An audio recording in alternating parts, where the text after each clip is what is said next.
오늘도 각 가정에서 예배의 자리로 나아가는 온 성도들을 주님의 이름으로 축복합니다. 함께 찬양하면서 예배의 자리로 나아가겠습니다. 주 예수 앞에 따르어라. 주 우리의 친구니 무엇이나 근심하지 말고 주 예수께 아뢰라. 죽음 앞에 겁을 내는 자여 주 예수 앞에 따르어라. 하늘나라 바라보는 자여 주 예수께 아뢰라. 주 예수 앞에 따르어라. 주 우리의 친구니 무엇이나 근심하지 말고 주 예수께 아뢰라. 주 예수 앞에 따르어라. 주 우리의 친구니 무엇이나 근심하지 말고 주 예수께 아뢰라. 주 예수 앞에 따르어라. 주 우리의 친구니 무엇이나 근심하지 말고 주 예수께 아뢰라.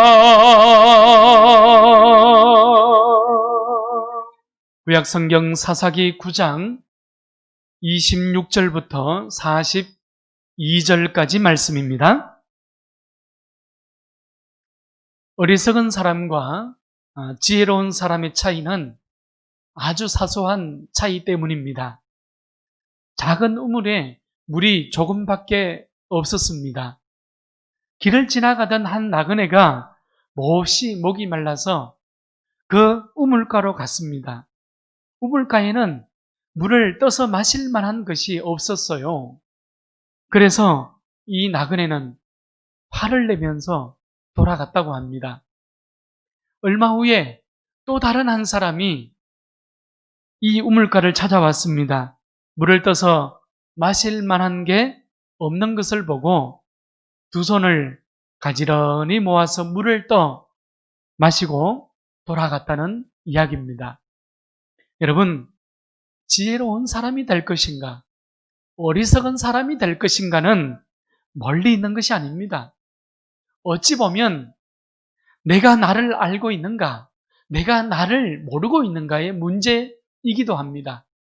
또 내가 하나님을 알고 있는가, 하나님을 모르고 있는가의 문제이기도 합니다. 이사야 6장을 보게 되면 이사야 선지자는 높이 들린 보좌에 앉으신 예수 그리스도를 보게 되지요. 천사들이 6날개로 둘로는 자기의 얼굴을 가리고 둘로는 자기의 발을 가리고 둘로는 날개짓하며 하나님을 찬송합니다. 거룩하다, 거룩하다, 거룩하다. 만군의 여호와여, 그 영광이 온 땅에 충만하도다. 지금 이사야가 하나님 앞에 서서 가장 먼저 발견하게 된 것이 무엇일까요? 여러분, 그것은 나 자신의 부정함이라는 것입니다. 그때에 내가 말하되 화로다 나여 망하게 되었도다. 내가 부정한 가운데에서 하나님을 배웠다는 거예요. 피조물이 창조주 하나님을 만났다는 것입니다. 우리도 마찬가지죠. 하나님을 만나게 되면 가장 먼저 나의 죄성을 발견하게 될 것입니다. 나의 부정함, 나의 어리석음을 발견하게 되는 거예요. 왜 그렇습니까? 하나님은 거룩하신 분이기 때문에 그렇습니다. 이사야는 제단에서 핀 숯불을 가지고 부정함과 악을 제하고 그 모든 부정함의 사함을 받게 되지요. 그제서야 하나님의 비전을 보게 되는 겁니다. 이웃과 나라와 민족을 향한 하나님의 마음을 깨닫고 알게 되는 것입니다. 하나님을 만나면 가장 먼저 여러분 나 자신을 알게 되는 거예요. 그 다음이 비전이요. 그 다음이 이웃이요. 민족이요. 하나님의 순종의 길을 걸어갈 수 있게 되는 것입니다. 저는 오늘 이 밤에 예배하는 우리 모두가 지혜로운 성도가 될 수 있기를 축원합니다. 그래서 하나님을 만나고 그래서 하나님 앞에서 그래서 하나님의 비전을 이루며 살아가는 온 성도들이 되기를 바랍니다. 오늘 말씀을 보게 되면 세겜 사람들은 자신들이 섬기는 바알버리 신전에서 은 70개를 가져다가 아비멜렉을 왕으로 삼았지요. 그런데 이제 세겜 사람들이 아비멜렉을 배반하기 시작했습니다. 아비멜렉과 세겜 사람들이 사이가 멀어지기 시작한 거예요. 그래서 아비멜렉을 괴롭히는 목적으로 산 꼭대기에 길에 매복을 해 있다가 그 길을 지나가는 모든 사람들에게서 가진 것을 강탈하는 행동을 하게 됩니다. 길에서 통행세를 받는 아비멜렉에게 손해를 입히기 위한 행동이었던 것입니다. 결국 세겜에서 아비멜렉에게 반기를 든 한 사람이 나오게 됩니다. 누구일까요? 가알입니다. 가알이라는 이름이 성경에 등장하는 이유는 그만큼 가알의 영향력이 컸기 때문에 성경에 가알이라는 이름이 등장하고 있는 거예요. 오늘 26절 말씀을 보십시오. 세겜 사람들은 가알을 신뢰하기 시작했습니다. 그리고 포도주를 준비하고 연회를 베풀고 아비멜렉이 아니라 가알을 환영합니다. 새로운 지도자를 축하하는 자리이기 때문입니다. 신당에 들어가서 먹고 마시며 이제는 아비멜렉을 저주하기까지 합니다. 바알버리 신전에서 은 70개를 가져다가 세운 왕이었는데 이제는 아비멜렉을 저주한단 말이에요.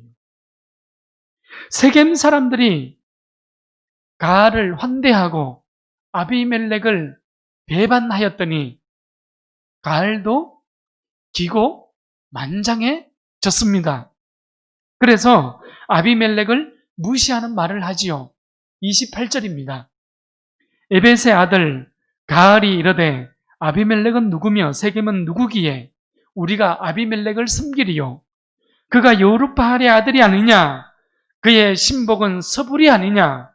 차라리 세겜의 아버지 하몰의 후손을 섬길 것이라 우리가 어찌 아비멜렉을 섬기리요? 가알은 아비멜렉을 무시하기 시작한 겁니다. 그리고 한 걸음 더 나갑니다. 아비멜렉을 섬기지 말고 차라리 세겜의 아버지인 하몰을 섬기자. 그렇게 말하는 것이죠. 세겜 사람들을 추켜 세우고 있는 모습이에요. 여러분, 아비멜렉과 세겜 사람들의 시작은 불의라는 관계로 맺어진 그런 연합의 관계였지 않습니까? 불의로 맺어진 관계였기 때문에 오래 가지 못하고 배반으로 돌아왔던 것을 우리가 지난 수요일 날 봤습니다. 그런데 지금 가알과 세겜 사람들은 다시금 또다시 불의의 관계로 맺어지고 있는 것을 우리는 보고 있습니다. 29절로 가보십시오. 29절 말씀을 보면 이제 가알이 도전장을 내어밉니다. 이 백성이 세겜의 군대를 얘기하는 겁니다. 이 백성이 내 수하에 있었더라면 내가 아비멜렉을 어떻게 했어요? 제거하였으리라 하고 아비멜렉에 이르되 너의 군대를 정원에서 나오라 하니라. 싸움을 하자는 겁니다. 전쟁을 치러보자는 거예요. 가을에 기고만장한 모습이죠. 여러분, 사람은 가졌을 때, 성공했을 때, 배웠을 때, 내가 서 있다고 생각할 그때에 주의해야 합니다. 그때에 넘어지기 때문에 그래요. 고린도전서 10장 12절 말씀을 보게 되면 그런즉 선 줄로 생각하는 자는 넘어질까 조심하라. 바울도 우리에게 권면하고 있지 않습니까? 오늘 나 자신을 돌아보고 넘어질까 주의할 줄 아는 지혜로운 성도가 될 수 있기를 주의 이름으로 축원합니다.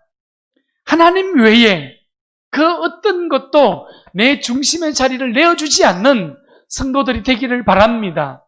이것이 지혜로운 성도의 모습입니다. 자, 이제 30절입니다. 세겜을 다스리고 있던 스불이 간밤에 성읍에서 일어난 일들을 낱낱이 아비멜렉에 고하지요. 그리고 가알과 세겜 사람들을 칠 준비를 하게 합니다. 전쟁입니다. 세겜성 근처에 매복하고 있다가 기회를 엿보자는 거예요. 아비멜렉은 밤새 전투를 하고 아비멜렉의 군대를 네 무리로 나누어서 이제 세겜성 근처에 매복을 합니다. 반면 밤새 먹고 마시곤 기고만장했던 가알과 세겜 사람들은 아비멜렉에 매복한 사실을 알아채지도 못했던 거예요. 이제 동쪽에서 아침 해가 서서히 밝아오기 시작합니다. 가을이 성문 입구에 섰습니다. 아비멜렉 군사들은 세겜을 공격하기 위해서 산에서부터 밀물과 같이 내려옵니다. 가을은 여전히 비몽, 사몽인 모양새입니다. 가을이 이렇게 얘기하죠. 보라, 사람들이 산 꼭대기에서부터 내려온다. 이 방백 지도자였던 서불과 대화를 하는데 산 그림자를 사람으로 보았느니라. 서불이 이렇게 말합니다. 자, 두 번째, 사람들이 밭 가운데로 내려오고 또 한 무리는 상수리 나무 길을 따라오는도다. 가을이 두 번째 말합니다. 이제야 가을은 세겜 군대를 급하게 소집을 합니다. 나가서 싸웠지만 여러분, 아무 대책 없이 밤새 먹고 마신 사람이 밤새 철저하게 준비하고 나온 아비멜렉의 군사를 어찌 이길 수 있겠습니까? 가을은 아비멜렉과 싸우다가 도망하지요. 또 군사들은 부상을 입고 세겜 성문 앞까지 후퇴합니다. 왜 이런 일들이 일어나고 있습니까? 지난주 말씀 23절 말씀을 보면 아비멜렉과 세겜 사람들의 사이가 멀어지게 한 것은 하나님이 하였다고 정확하게 우리에게 말씀해주고 있었지 않습니까? 하나님이 아비멜렉과 세겜 사람들 사이에 악한 영을 보내심에 세겜 사람들이 아비멜렉을 배반하였다. 이렇게 기록을 하고 있잖아요. 사사기는 이 배반의 모든 역사가 하나님께서 주관하시고 하나님께서 이끄시고 계신다는 것을 기록하고 있는 겁니다. 역사의 주관자가 하나님이십니다. 여러분, 이 시대의 역사는 하나님이 주관하고 있는 거예요. 그래서 우리는, 성도는 세상의 역사를 살아가는 존재가 아닙니다. 여러분, 잘 들으십시오. 성도의 삶은 세상의 역사, 히스토리를 살아가는 게 아니에요. 성도는 하나님의 역사를 살아가는 존재인 것입니다. 할렐루야. 그래서 오늘 나에게 허락되어진 이 하루, 이 한날의 가치는 이 땅에 있는 것이 아니에요. 우리 성도의 삶의 한날의 가치를 결정하는 것은 이 땅에서 그것을 값을 매길 수 있는 게 아닙니다. 오직 예수의 십자가의 보혈로 값주고 산 하늘의 가치로 매겨지는 것입니다. 그러니 오늘을 진실하게 대하며 살아가시길 바랍니다. 하나님 앞에서 정직하고 온전하기를 힘써서 걷기를 바랍니다. 이것이 성도의 삶입니다. 여러분, 어제라는 시간은 영원히 돌아오지 않는 시간이잖아요. 또 내일이라는 시간도 나에게는 여러분 허락되지 않은 날일 수도 있습니다. 내일이라는 시간은 나의 날이 아닐 수 있단 말이에요. 그만큼 하나님 앞에 코람데오 이 삶은 이 땅의 가치로서 이 땅의 값어치로서 그 한날의 성도의 삶의 한날의 가치를 매길 수 없다는 것을 말하고 있는 것입니다. 여러분, 코람데오라는 것은 라틴어거든요. 코람이라는 것은 면전에 혹은 하나님 앞에서 이 말이에요. 데오라는 건 뭡니까? 데오스가 하나님이라는 뜻이잖아요. 이 말은 여러분 before man이 아니라 before God입니다. 인간 앞에서가 아니라 하나님 앞에서 이 말이에요. 오늘 우리의 한날 여러분 코람데오라는 성도의 한날의 삶은 세상의 것으로 가치를 매길 수 있는 삶이 아니에요. 너무너무 중요한 것입니다. 내가 교회로 부름받은 존재로서 내가 하나님과의 관계 속에서 거룩한 삶을 살아간다는 뜻이 코람데오라는 뜻입니다. 이런 삶을 코람데오의 삶이라고 부르는 거예요.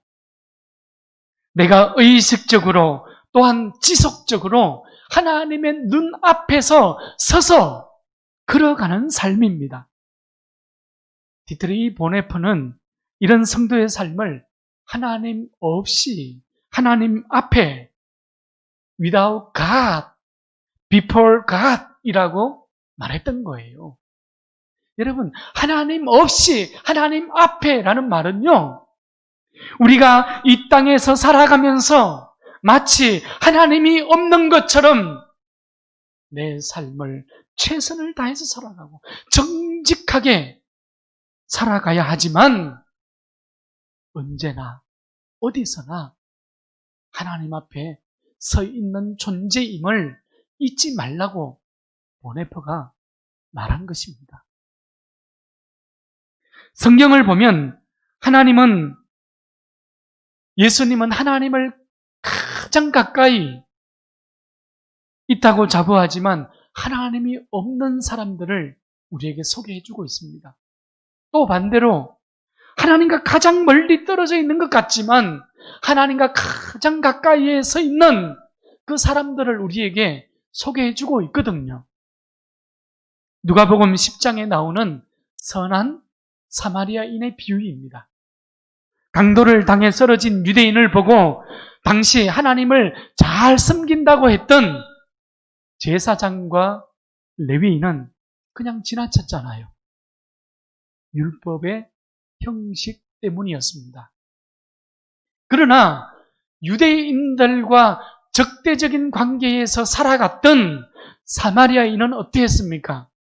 강도 만난 사람을 그냥 지나치지 않았어요. 그 사람을 구하고 그 사람을 치료하고 그 사람의 치료비까지 책임졌던 사람이 사마리아인이었습니다. 예수님은 가서 너도 이와 같이 행하라. 이 말씀이 결론의 말씀입니다. 또 보십시오. 누가복음 18장에 보면 거기에 나오는 세리의 기도가 등장합니다. 바리새인들은 자기를 의롭다고 믿었습니다. 그래서 다른 사람들을 멸시하는 삶을 살았어요. 여러분, 예수님을 잘 믿는 사람은 다른 사람들과 담을 쌓는 사람이 아니라 그 담을 허무는 사람들입니다. 오늘 바리새인들은 자기를 의롭다고 믿었기 때문에 다른 사람들과 담을 쌓고 살아간 거예요. 멸시하는 삶을 살았던 것입니다. 어느 날 바리새인과 세리가 성전에 기도하기 위하여 함께 올라갔습니다. 두 사람의 기도가 서로 대조를 이루고 있지요. 바리새인은 율법을 준수하고 일회에 2번씩 금식하고 소득의 11조를 드리는 것을 하나님 앞에 기도의 제목으로 내세웠습니다. 그러나 세리는 멀리 서서 눈을 감고 눈을 뜨지도 못합니다. 눈을 들지도 못합니다. 하나님이여 불쌍히 여기소서 나는 죄인이로소이다.